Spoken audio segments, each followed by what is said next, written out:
Minulý rok som zažil kultúrny šok, ktorý mi zmenil pohľad na svet. A nebolo to niekde v Amerike, v Ázii alebo v Afrike. Bolo to u mňa doma na Slovensku pri mojej rodine. Ja žijem skoro celý môj život vo Švajčiarsku, ale chodívam každý rok do Česka a na Slovensko. A tým, že som si ako dieťa nevšimol nejaké veľké rozdiely, tak som si myslel, že tam je to isté ako u mne doma. Len s inou rečou a s menšími peniazmi.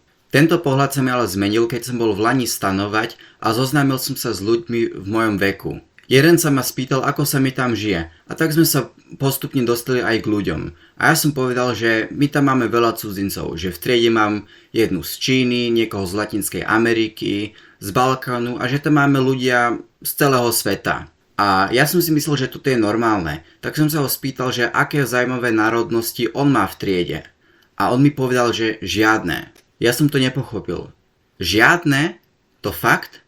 Žiadnych Ukrajincov alebo Poliakov, keďže sme hneď na poľskej hranice? A on povedal, že majú tam iba Slovákov. Ja som tomu nevedel rozumieť. Celý svoj život som si myslel, že Európa je multikultúrny kontinent. Nie preto, že by mi to povedala nejaká propaganda, ale preto, lebo som to žil. V mojom ročníku v škôlke nás bolo 6.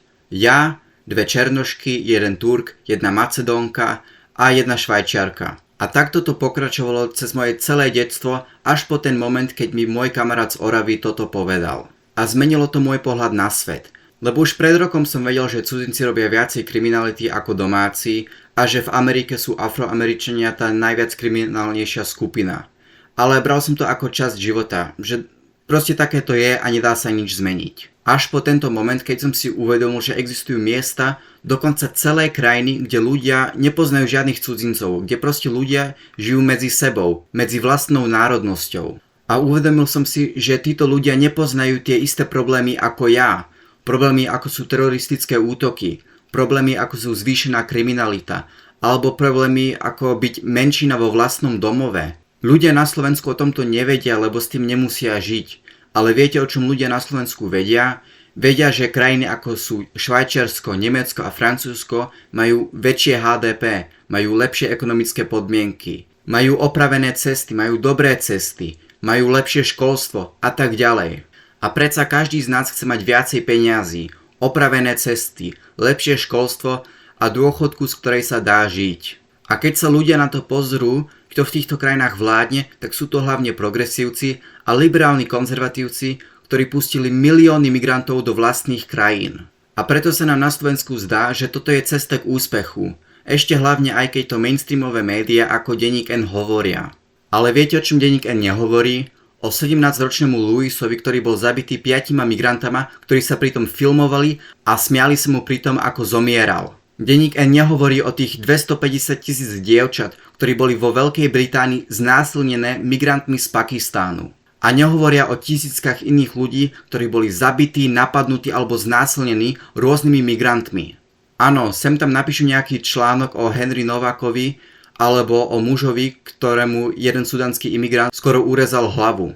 Ale vždy nájdu nejaký spôsob, ako to môžu otočiť proti nám. Píšu, že krajná pravica tieto jednotlivé prípady zneužíva na ich extrémnu rasistickú politiku. A keď sa stane nejaký prípad, kde je to naopak, že biely muž napadne nejakého imigranta, tak o tom budú písať kľudne aj mesiac.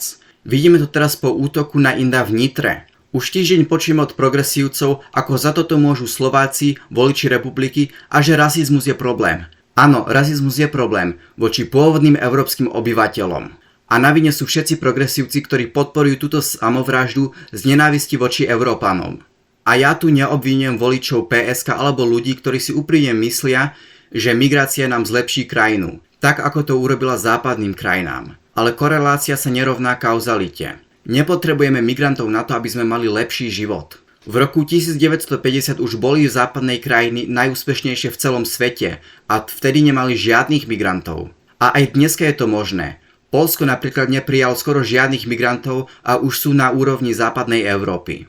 Ale tu ani nejde tak moc o HDP. Ide o to, že strácame náš domov, strácame to, čo naši predkovia vybudovali počas 1000 rokov.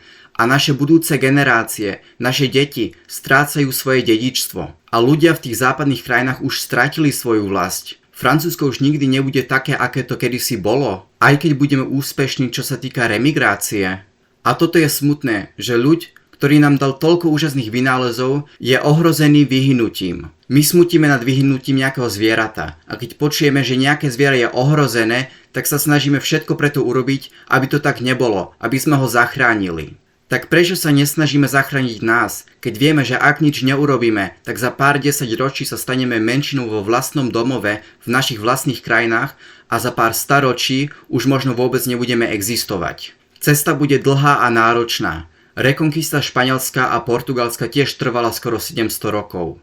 A presne tak, ako tá rekonkista začala s 300 kresťanskými bojovníkmi, tak naša rekonkista začína s miliónom ľudí, ktorí podpísali Save Europe Act. Pridaj sa k nám a zachraň Európu.